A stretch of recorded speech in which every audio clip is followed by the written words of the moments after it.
Elfie, comment, monsieur Moutier, vous n'avez pas oublié mes niaiseries d'il y a 3 ans? Je suis moins folle que ne l'étais, et je ne me permettrai pas de vous commander comme je l'ai fait alors, quand je n'avais que 17 ans. Moutier, tant pis, mademoiselle, il faudra que je devine et je pourrai faire des sottises, croyant bien faire. Quant à, quant à oublier, je n'ai rien oublié de ce qui regarde le peu de jours que j'ai passés chez vous en 3 temps. Pas un mot, pas un geste, tout est resté gravé là, ajouta-t-il en montrant son cœur. Et toi, mon pauvre petit Jacques, tu m'as bientôt reconnu. Tu n'as pas hésité une minute. Jacques, comment ne vous aurais-je pas reconnu? J'ai toujours pensé à vous, je vous ai embrassé tous les jours dans mon cœur, et j'ai toujours prié pour vous, car monsieur le curé m'a appris à prier, et moi, je l'ai appris à Paul. Moutier et moi aussi, mon garçon, j'ai appris à prier comme je n'avais jamais fait auparavant, ce qui prouve qu'on en apprend à tout âge et partout. C'est un bon père Parabère, un jésuite, qui m'a montré comment on vit en bon chrétien. Un fameux jésuite, ce père Parabère, courageux comme un zouave, bon et tendre comme une sœur de charité, pieux comme un saint, infatigable comme un Hercule. Jacques, où est-il ce bon père? Je voudrais bien le voir ou lui écrire. Moutier ému. Parle-lui, mon ami, il t'entendra, car il est pris du bon Dieu. Qu'est-ce que vous avez là? Dit Paul, qui était près de Moutier et qui jouait avec sa croix d'honneur. Moutier, c'est une croix que j'ai gagnée à Malakoff. Elle fait, et vous ne nous le disiez pas? Vous l'avez pourtant bien gagnée, certainement. Moutier, mon Dieu, mademoiselle, pas plus que mes autres camarades, ils ont fait tout autant que moi, seulement ils n'ont pas eu la chance comme moi. Elle fit, mais pour que vous ayez eu la croix, il faut que vous ayez fait quelque chose de plus que les autres. Moutier, plus, non, mais voilà, c'est que j'ai eu la chance de rapporter au champ un drapeau et un général. Elle fit, comment un général? Moutier, oui, un pauvre vieux général russe blessé qui ne pouvait pas se tirer des cadavres et des débris de Malakoff. J'ai pu le sortir de la comme le fort venait de sauter, et je l'ai rapporté dans le drapeau que j'avais pris. En nous en allant comme j'approchais des nôtres, une diable de balle s'est logée dans mon bras. Ce n'était rien, je pouvais encore marcher, lorsqu'une autre balle me traverse le corps. Pour le coup, je suis tombé. Me recommander, moi et mon blessé, à la Sainte Vierge et au bon Dieu. On nous a retrouvés, je ne sais que ce qu'a dit ce général quand il a pu parler, mais toujours il est-il que j'ai eu la croix et que j'ai été porté à l'ordre du jour. C'est le plus beau de mon affaire. J'avoue que j'ai eu un instant de gloriole, mais ça n'a pas duré, Dieu merci. Madame Blido, vous êtes modeste, monsieur Moutier. Un autre ferait sonner bien haut ce que vous cherchez à amoindrir. Paul, maman, j'ai faim, je voudrais dîner. Moutier se levant, c'est moi qui vous ai mis en retard, qui ai mis le désordre dans votre service, mademoiselle Elfie. Me voici prêt à vous servir, j'attends les ordres. Elfie, je n'ai pas d'ordre à vous donner. Monsieur Moutier, laissez-vous servir par nous. C'est tout ce que je vous demande. Jacques, m'évite le couvert de ton ami. Jacques ne se le fit pas dire 2 fois. En 3 minutes, le couvert fut mis. Pendant ce temps, Moutier coupa du pain, tira du cidre à la cave, versa la soupe dans la soupière et le ragoût de viande dans un plat. On se mit à table. Jacques demanda à se mettre à côté de monsieur Moutier. Paul prit sa place, accoutumé près de son frère. Comme te voilà grandi, mon ami, dit Moutier en passant amicalement la main sur la tête de Jacques et Paul. Le voilà grand comme tu l'étais la première fois que je t'ai vu, Elfie. Et il est aussi sage que Jacques, ce qui n'est pas peu dire. Il lit déjà couramment, et il commence à écrire, Moutier. Et toi, Jacques, où en es-tu de tes études? Jacques. Oh, moi je suis plus vieux que Paul. Je dois savoir plus que lui. Je vous ferai voir mes cahiers.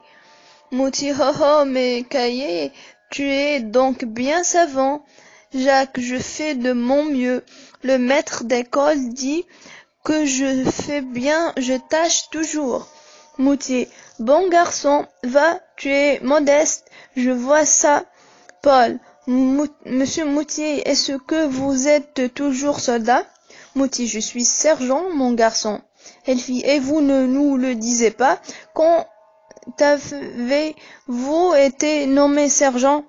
Moutier, après enquêrement, j'ai toujours eu de la chance. Après l'allemand, caporal, puis sergent, puis la médaille, puis la croix. Jacques, racontez-nous ce que vous avez fait pour avoir tout cela, mon bon monsieur Moutier. Moutier, mon Dieu, j'ai fait comme les autres, seulement à Alma, j'ai eu le bonheur de sauver mon colonel blessé. Je suis tombé sur un groupe de Russes qui l'emportaient.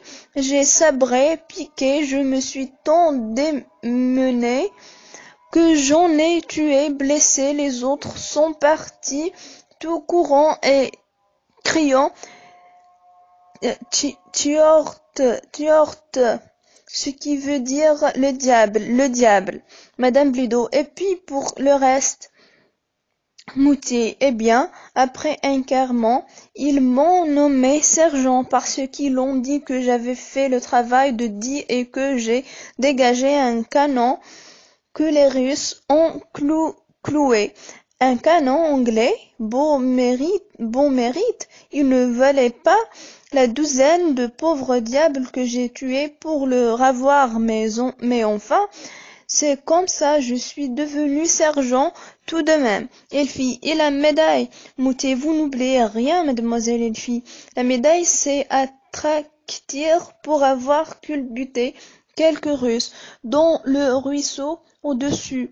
Nos hommes avaient perdu leur sous-lieutenant. C'est moi qui avais pris le commandement juste au bon moment. Encore et toujours la chance. Mais qu'avez-vous donc, mademoiselle Elfie? Vous avez les yeux pleins de larmes et est-ce que je vous aurais chagriné sans le vouloir? Elfie, non, mon cher monsieur Moutier, c'est votre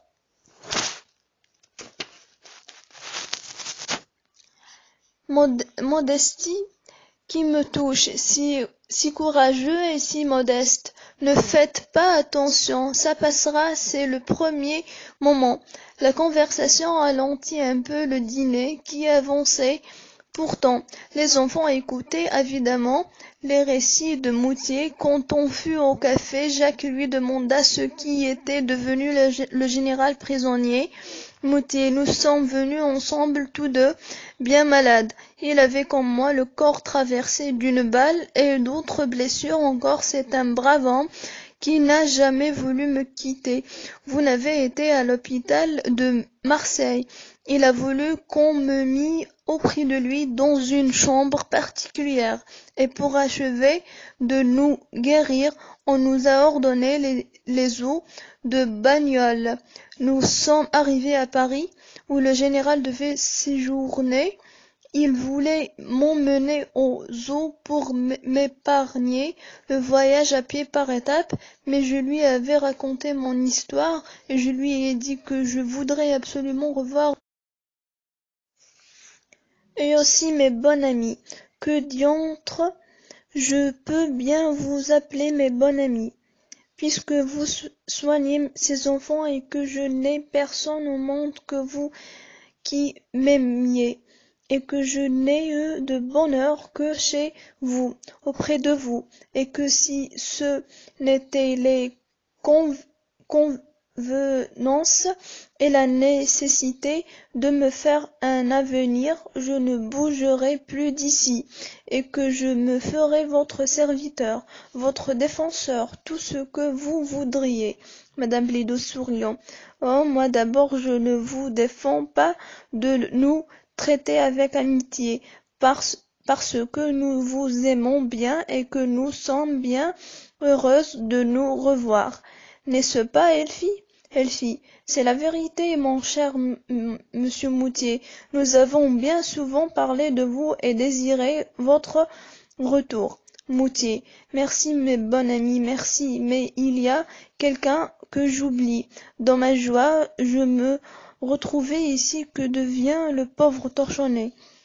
Jacques, toujours bien malheureux, bien misérable. Depuis 3 jours je ne l'ai pas vu. Peut-être est-ce parce qu'il a plu à faire. Il est venu ces jours-ci un monsieur à l'auberge de Torchonnet, un bon monsieur dans une belle voiture, et il repartit hier avec sa belle voiture.